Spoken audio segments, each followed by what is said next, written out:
მოგესალმებით ძვირფასო YouTube-ის მსმენელებო და მაყურებლებო, დაგიბრუნდით ახალი ვიდეოთი, კვლავ აუდიო ჩანაწერით შემოვიფარგლები, რადგან ჩემთვის ეს უფრო კომფორტული არის. დღეს მე ვაპირებ შემოგთავაზოთ, განვიხილო შეპირებული წიგნი, რომელსაც ქვია აბესალომ აბესალომ, რომელიც ეკუთვნის ამერიკელ მწერალს უილიამ ფოლკნერს, რომელიც დაიბადა 1897 წელს მისისიპის შტატში, რომელიც ოცნებობდა პირველ მსოფლიო ომში წასვლაზე, მაგრამ სიდაბლის გამო იგი არმიაში არ მიიღეს, რომელიც ოცნებობდა ერთ გოგონაზე, რომელიც გააყოლეს სხვა კაცს დიდარ ოჯახში სამხრეთი იყო მოგეხსენებათ და მაშინ სარფიანად აოჯახებდნენ ახალგაზრდებს მშობლები, მაგრამ მათი ოჯახი არ შედგა და განშორებული გოგონა კვლავ ფოლკნერს დაუბრუნდა და დაქორწინდნენ ისინი შემდგომში.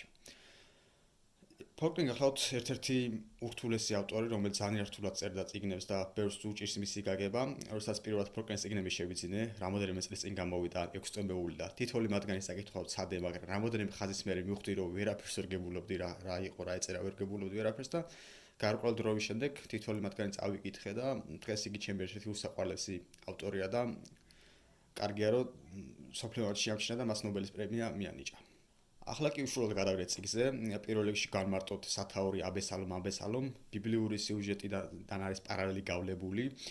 ბიბლიური მეფე დავით ყავდა ვაჟი აბესალომი, რომელიც მამას აუმხედრდა და მამამ გასცა ბრძანება, რომ აბესალომი შეეპყროთ, თუმცა ისე რომ არ მოეკლათ და მასთან მიეგვარათ, თუმცა როდესაც აბესალომი თორსები ვირით გადაადგილდებოდა ტყეში, გრძელეთმა ჰქონდა მას და თმებით გამოვიდა ხის ტოტებში.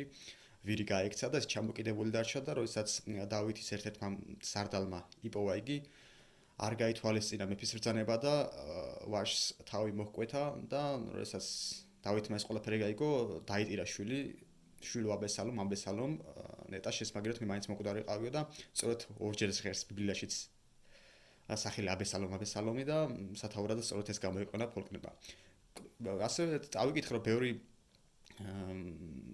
პარალელი არის ბიბლიიდან გავლებული ამ წიგნში, მაგრამ რადგან სამ ეტაპზე არ მაქვს ბიბლია წაკითხული და ესე არ ხდება ბიბლია. ერთხელ აიღო და წაიკითხო, ისინი წაიკითხო ბევრჯერ რაღაც მონაკვეთები უნდა გააშინა არსო, გაიაზრო და შემდეგ და ჯერ არ მაქვს წაკითხული და დადგებულად შემსხორებაში მომენტი, როდესაც მას წავიკითხავ და შევისწავლე, მაგრამ ჯერჯერობით ეს ეტაპი არ არის დამდგარი. ახლა კი გადავიდეთ უშუალოდ წიგნზე. წიგნში ცხოვრება იწყება 1909 წელს, როდესაც ვინმე მოხუცი ქალბატონი როუზა თავისთან დაიბარებს ახალგაზრდა კვენტინ კომსონს. კვენტინი მანამდე დაწერილი წიგნის ხვაური და ზვირარების ერთ-ერთი პერსონაჟი გახლავთ. დაიბარებს მას და უყვება წარსულის ამბებს, რომელიც გადახდა როუზასა და მის ოჯახს. 1823 წელს გამოგონი ქალაქ ჯეფერსონი ფოლკნერმა გამოიგონა, მან ასევე გამოიგონა სოფელი ფრანგისხევი, ასე მთლიანი ოლქი იოკნაპატობა. ჯეფერსონში გამოჩნდება ვინმე კაცი, ტომას სატბენი, რომელსაც სახეს სანახევროდ უფარავს გრძელი წვერი და ქუდი და თან ჩამოიყოლებს იგი 20-მდე ველურ შავკანიან მონას და ისინი მართლა ველურები არიან, რადგან შემდგომში გარკვევა, რომ ისინი წამოყვანილი ყავს კუნძულ ჰაიტიდან, სადაც ისინი ადამიანის ხორცის იკვებებოდნენ, კანიბალები არიან. და ინდიელების ველადისგან ეს კაცი, რომელსაც ტომას სატბენი ქვია, იყიდის 100 მილის ფართობის ტერიტორიას. ძალიან დიდი ტერიტორია, ძალიან დავალ ფასად და დაიწყებს იგი სახლის მშენებლობას ქალაქიდან 8 მილის მოშორებით. და ამ კაცის შესახებ ჯეფერსონელებმა არაფერი არ იციან და ხშირად თვალთვალებენ ხოლმე, რომ გაარკვიონ ვინ არის, რა არის, რა უნდა ინტერესი ამოძრავებთ. როგორც შემდგომში გაირკვევა, აღმოჩნდება, რომ ტომას სურს ტრადიციული მამაპაპურის სამხრეთული ოჯახის შექმნას, მან ააშენა სახლი და შემდგომში ამ ხალხს სჭირდება მას ცოლი და მემკვიდრე, რა თქმა უნდა, ვაჟი. ცოლად შეირთავს ვინმე ელენა კოუთფილდს. სწორედ დაწყისში რო ახსენე მოხუცი როუზა, რომელიც კვენტინს უყვება მომებს, მისი უფროსი და. ოღონდ ამ მომენტში თვითონ როუზა დაბადებული არ იყო. შეერთავს მოკლედ ელენას ცოლად და მასთან ეყოლება ორი შვილი, უფროსი ბიჭი ჰენრი და უმცროსი გოგონა ჯუდითი. ჯუდითის დაბადებიდან 4 წლის შემდეგ დაიბადება სწორედ როუზა, ანუ საკუთარ დიშვილებზე უმცროსი გახლავთ როუზა. გადის წლები და რა თქმა უნდა ბავშვები იზრდებიან. ჰენრი უკვე იმას ახს მიაღწევს, რომ უკვე სასწავლებლად უნდა წავიდეს, გაემგზავრება უცხო ქალაქში, სადაც გაიცნობს ვინმე ჩარლზ ბონის, რომელიც მასზე 10 წლის უფროსი არის და უამხანაგდება და ბიჭს ყველაფერში ბაძავს. ჩაცმაში, სიარულში, ლაპარაკის მანერაში და ასე შემდეგ და ერთ დღესაც არდაგებზე ბონის თავის სახლში ჩამოიყვანს სატბენის ასეულში და გონებაში უკვე წარმოდგენილი ყავს, რომ ბონი სუნა მიათხო საკუთარი და ჯუდითი. და წინ ვერაფერი ვერ გადაიღუება მის ამ გადაწყვეტილებას და წინაღობა აღმოჩნდება მამა, რომელიც გაემგზავრება ქალაქიდან 600 მილს გაივლის, რათა გაარკვიოს ჩარლზის ამბები. ვინ არის, რას წარმოადგენს, როდესაც ამ ყველაფერს ინფორმაციის მოუგროვებს და სახში დაბრუნდება და ჰენრის აუწყებს, ჰენრი არ დაიჯერებს, საკუთარ მამას უარყოფს, საკუთარ მამას აოჯახს და ბონის ერთად გაემგზავრება ჯეფერსონიდან.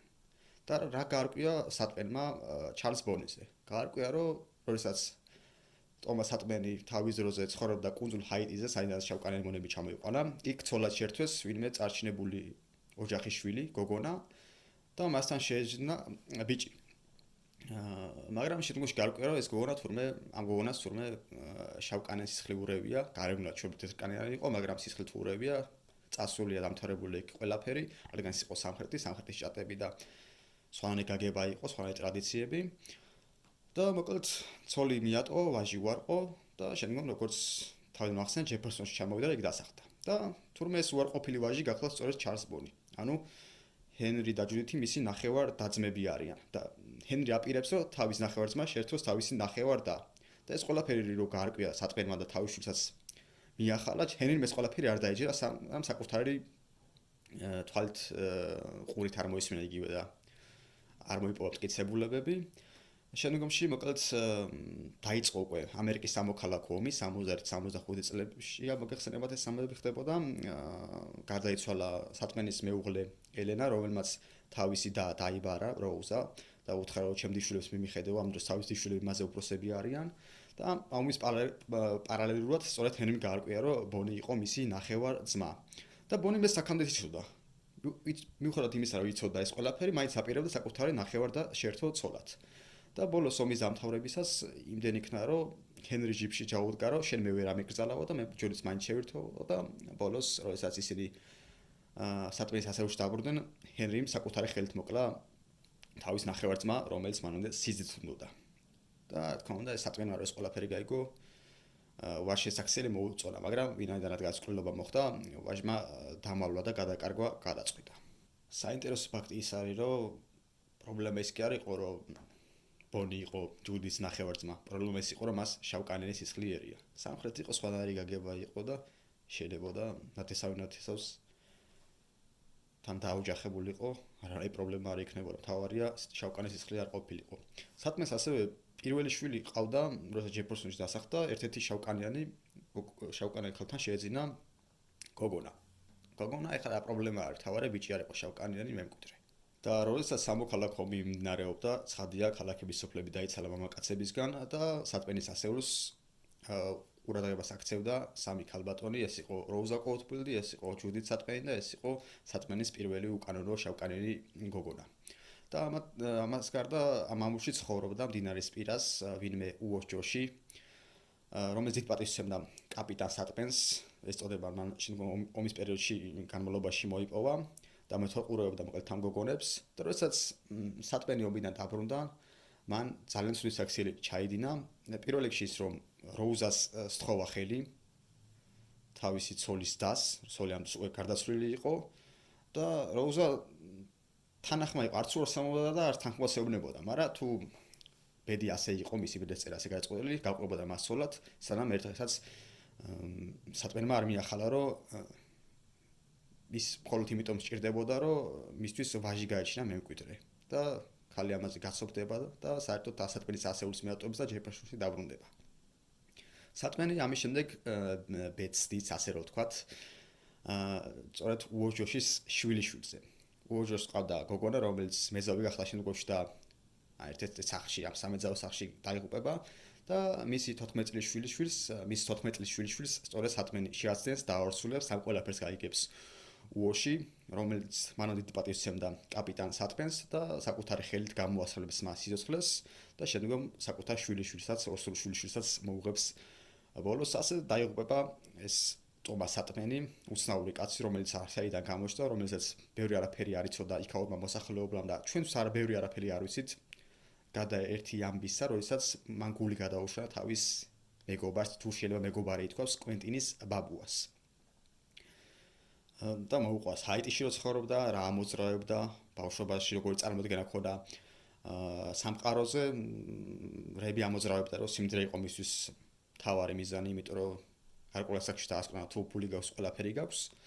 და ეს ამბავი ძალიან საინტერესოდ არის მოთხრობილი ეს წიგნი, იმიტომ რომ პირველ რიგში კვენტის უყვება როუზა, რომელსაც ეზიზღება 53 წლის შემდეგაც კი ეზიზღება ეს გარდაცვლილი კაცი ტომას სატპენი და მისი მონათხრობი ზიზღით არის სავსე და ვერ გააკვირს სიმართლე სად არის და სად არის გამონაგონი. აგრეთვე კვენტინი ამბებს გებულოს მამამისისგან, რომელსაც თავის დროზე მოუყვა მამამისი, ანუ ის კაცი სატპენის ერთ-ერთი ახლო მეგობარი და შემდგომ შესაძ კვენტინი მიემგზავრება სასწავლებლად ჰარვარდში, ამ ყველაფერს უამბობს თავის მეგობარ შრივს და ისინი ერთად განიხილავენ ამ წარსულის ამბებს, რომლებსაც თვითონ არცერთი არ მოსწრებია ამ ამბებს მოკლედ და ვარაუდებს გამორთქვავენ და ეძებენ საჭიროება იყოს სიმართლე. და წიგნში გებულობთ რომ რეალურად სიმართლე არ არსებობს. სიმართლე რაღაც ჭეშმარიტება რაღაცა არსებობს, მაგრამ შენ რა გაწყობს რეალურად ის არის სიმართლე. ყველა თავისებური, ყველა ჩვენი სიმართლე გვაქვს. ჩვენი ჭეშმარიტება. და ესე იბადება ნელ-ნელა ჭორები, მითები, მაგალითად სიტყვაზე ორი მეგობარი მიდის გზაზე და ერთი უცებ წაბორძიგდება, ეს მეორე მეგობარი ამას დაინახოს, მესამეს მოუყვება, რომ კი არ წაბორძიგდა და წაიქცა კიდევაც, მერე მესამე მეოთხეს მოუყვება, რომ წაიქცა და ფეხი იღრძო და ესე გრძელდება მითები, ჭორები და არავის ის რა იყო ჭეშმარიტება და პრინციპში არც არავის არ ადარდებს. დღესაც კი იმ ეპოქაში, როდესაც არსებობს ფოტოაპარატები, ვიდეოები, ასე შემდეგ ჩანაწერები, მაინც ადამიანს შეიძლება ერთ ვიდეოში ამომდეს რაღაცას და მეორე დღეს უარყოს, მე არ მithქოს რა და ვიდეო მტკიცებულება არსებობს. ასე რომ ვერ გაგებს სიმართლე სად არის და ამ ხრივ ეს წიგნი არის ძალიან საინტერესო, ყველა თავის სიმართლე აქვს და ყველა თავის ვარაუდებს გამოთქვამს და კითხავს რომ რეალურად არ ვიცით მართლა მოხდა ეს ყველაფერი თუ არა და რა და როგორ იყო. ასე რომ თუ მზად ხართ რომ ესეთ რთულ წიგნს შეეჭიდოთ, აუცილებლად უნდა იყოს აბესალო მომესალმი და არა მარტო ეს წიგნი, ფოლკნერის ნებისმიერი, ერთხელ თუ დავუმუღამებთ, აუცილებლად შეგიყვარდებათ ეს ავტორი და სრული ექნებათ რომ იკითხოთ და იკითხოთ მის წიგნები ორჯერ სამჯერ და ასე შემდეგ. დღეს კი ამით დაგემშვიდობებით, სრული სამი შეგიძლიათ გამოიწეროთ ჩემი არხი, მოეწონოთ ვიდეო და შევხვდებით მომავალ ეპიზოდში. კარგად ბრძანდებოდეთ.